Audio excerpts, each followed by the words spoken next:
Y existe-t-il des stratégies efficaces pour gagner une promesse d'achat, pour réussir à avoir la maison de vos rêves? Je vous donne les détails dans 2 petites secondes. Bonjour tout le monde, ici Roch Saint-Jacques, courtier immobilier Remax Direct, équipe Roch Saint-Jacques.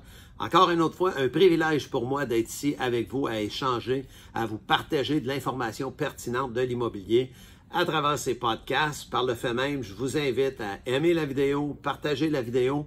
Abonnez-vous à la chaîne YouTube Équipe Roch Saint-Jacques afin qu'on reste en contact. Et puis, donnez-moi des feedbacks, donnez-moi des idées de podcasts. Ça va me faire plaisir d'échanger avec vous. Je pense que vous sentez à travers mes podcasts que je suis encore un passionné de l'immobilier.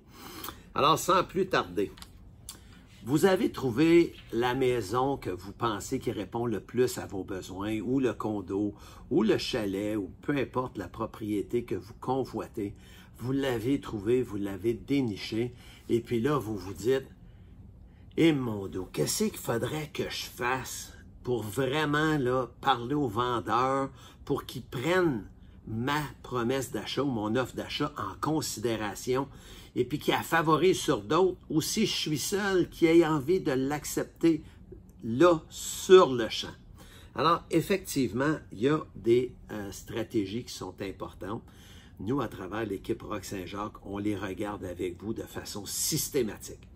La première chose à faire, c'est qu'on va regarder la fiche descriptive. C'est la fiche que le vendeur a préparée avec son courtier ou que le courtier a préparée, a mis en ligne. Le vendeur a donné sa rétrospective sur ça et puis lui a donné ses commentaires puis tout ça. Puis le courtier qui représente le vendeur a mis en surbrillance un peu ce que le vendeur souhaite. Alors, il y a toujours de l'information pertinente dans la fiche descriptive qu'on peut utiliser puis regarder avec l'acheteur pour préparer une promesse d'achat qui est vraiment optimale et puis qui va jaser au vendeur. Je vous donne un exemple. La date d'occupation. Souvent, pour l'acheteur, ça peut être flexible. On a un peu de flexibilité parce qu'on veut vraiment la propriété, fait qu'on est flexible avec la date. Mais le vendeur, lui, est-ce qu'il est flexible? Est-ce qu'il a besoin d'une date un peu plus tardive, parce que soit qu'il s'est fait faire une construction, ou soit qu'il a acheté une maison, puis son déménagement est, mettons, pour une date plus dans le futur? Alors, à ce moment-là, c'est soit qu'on regarde la fiche, ou on fait un contact aussi avec le courtier qui a la maison en vente, puis on lui demande, qu'est-ce que ton vendeur préfère comme date? Alors, quand on a établi la date, bien, on fixe cette date-là sur notre promesse d'achat. Mais l'acte de vente, ça se peut-tu que ça serait favorable pour le vendeur qu'on signe l'acte de vente dans 1 mois, mettons? Et puis là, le vendeur se trouve être notre locataire pendant 2-3 mois, le temps qu'on prenne possession parce qu'on lui donne un délai flexible. Et puis le vendeur, il se trouve avoir ses sous tout de suite, sa vente est sécurisée, puis il peut passer à son projet. Alors peut-être que ce n'est une stratégie, ça, mais on va le découvrir en regardant la promesse d'achat. Les inclusions et exclusions, souvent c'est des choses que les gens s'enfargent dedans aussi. On va les regarder, puis on va voir, c'est-tu vraiment un inconvénient pour le vendeur d'avoir ça sur son terrain? Y a-t-il des choses peut-être qu'il aimerait laisser dans la maison puis qui n'a pas été mentionné, puis que ça l'avantagerait? Et puis, il y a aussi la déclaration du vendeur. Une chose super importante qu'on va prendre le temps de faire, nous, dans l'équipe, c'est qu'on va faire le tour de la maison avec un œil comme si on regarde pour soit qu'il y a une fissure dans la fondation, la toiture, il y a peut-être du bardeau qui est frisé un peu. Et puis, ça se peut que le vendeur puis le courtier du vendeur n'ont pas remarqué une fissure, une micro-fissure en arrière de la maison parce que le vendeur n'a pas pris attention. Puis quand ils ont rempli la déclaration du vendeur, dans sa tête à lui, il n'y en a pas de fissure. Mais nous, on la voit. Fait que ça serait-tu une bonne idée de l'inclure dans la promesse d'achat? De dire que nous, on a vu la micro-fissure, on est au courant, donc notre promesse d'achat est en conséquence de cet item-là que nous, on a vu, puis que peut-être d'autres acheteurs n'auront pas vu, ou peut-être que le vendeur ne l'aurait pas vu, ou le courtier du vendeur ne l'aurait pas vu. Ou, ça serait-tu une bonne idée d'aller voir l'historique de cette maison-là? Tout à coup qu'on voit quelque chose dans une ancienne déclaration du vendeur, exemple que la douche, elle a coulé, mais que le vendeur actuel ne s'en souvient pas, lui, que le vendeur précédent avait mentionné que la douche a coulé. et puis que quand on présente la promesse d'achat, on lui mentionne qu'on a pris connaissance de la douche qui avait coulé dans le passé. Fait que notre promesse d'achat est en connaissance de cause de tous ces items-là. Alors, voyez-vous là l'importance de regarder et puis de préparer une stratégie pour remplir une bonne promesse d'achat.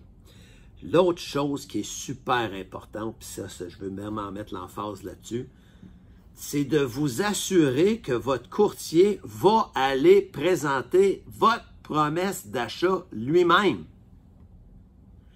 Je vois encore trop souvent des promesses d'achat arriver par courriel et puis le courtier qui représente le vendeur, tout à coup représente aussi l'acheteur.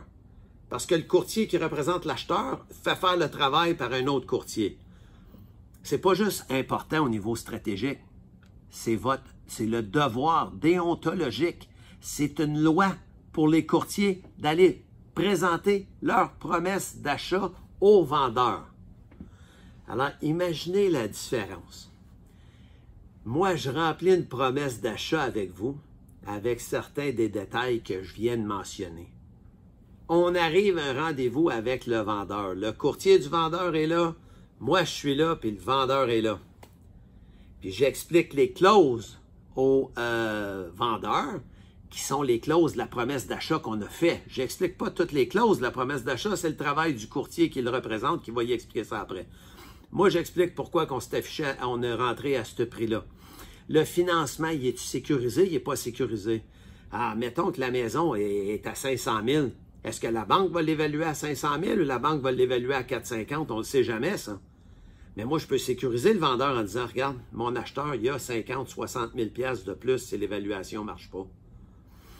Après ça, quand il arrive le temps des inclusions-exclusions, bien, je peux expliquer au vendeur que si les choses qui sont dans sa cour, qui semblent traîner, si lui, il s'en va dans une plus petite place puis qu'il veut les laisser là, mon acheteur est confortable de les conserver. On les a pas inclus pour pas changer les inclusions qui étaient là, mais mon acheteur est confortable. S'il y a des items qu'il veut laisser dans la maison, c'est pas un souci pour mon acheteur, il va s'en occuper. Savez-vous comment souvent que ça fait plaisir à un vendeur, ça? Parce qu'il y a des vendeurs souvent qui partent d'une place pour rapetisser puis ils s'en vont d'une place plus petite puis ils ont beaucoup de meubles soit à donner ou des choses qu'il faut qu'ils fassent ramasser. Mais le fait que l'acheteur est confortable avec ça, mais que moi je le dis au vendeur, c'est pas pareil si moi je le dis au courtier puis le courtier qui représente le vendeur oublie de le dire au vendeur que mon acheteur est prêt à faire ça, bien on vient de perdre un moment qui peut être intéressant pour le vendeur. Puis après ça, quand je lui mets dans les clauses en bas puis que je lui explique que la fissure en arrière, on l'a vu, qu'on est en connaissance de cause, elle n'est pas dans la déclaration du vendeur, mais on l'a ajouté ici dans les autres conditions, que l'acheteur est au courant qu'il y a une micro-fissure en arrière sur la fondation. L'acheteur est au courant que la douche en 1992 avait coulé et puis qu'il s'en déclare satisfait. Pensez-vous que ça fait une différence pour un vendeur, ça? C'est sûr que ça fait une différence pour un vendeur. Il n'y a pas un vendeur qui aime avoir des petites épines dans la tête quand il déménage puis qu'il laisse sa maison, parce qu'en général, les vendeurs sont de bonne foi puis ils veulent laisser une maison en bonne condition pour un acheteur. Alors, voyez-vous l'importance pour vous de préparer une bonne promesse d'achat? Puis vous, les vendeurs, faites pas n'importe quoi, là.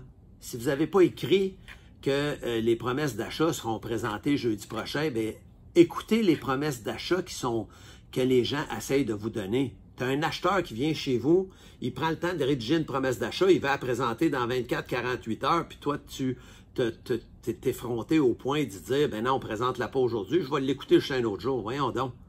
Tu écoutes la présentation. Si tu n'aimes pas la promesse d'achat, tu ne réponds pas, mais tu écoutes la présentation de la promesse d'achat. Voyons donc. Alors, ce que je vais terminer avec, c'est prenez rendez-vous avec un membre de mon équipe ou moi-même. Ça va nous faire un plaisir de regarder toutes ces stratégies-là avec vous afin de préparer une promesse d'achat qui va augmenter vos chances d'obtenir la maison de vos rêves. Alors, je vous remercie d'avoir écouté la podcast encore une autre fois. Je vous invite à la partager, à aimer la vidéo, puis abonnez-vous à la chaîne YouTube Équipe Roch Saint-Jacques. Et puis, j'attends votre appel pour un rendez-vous. Merci et au plaisir.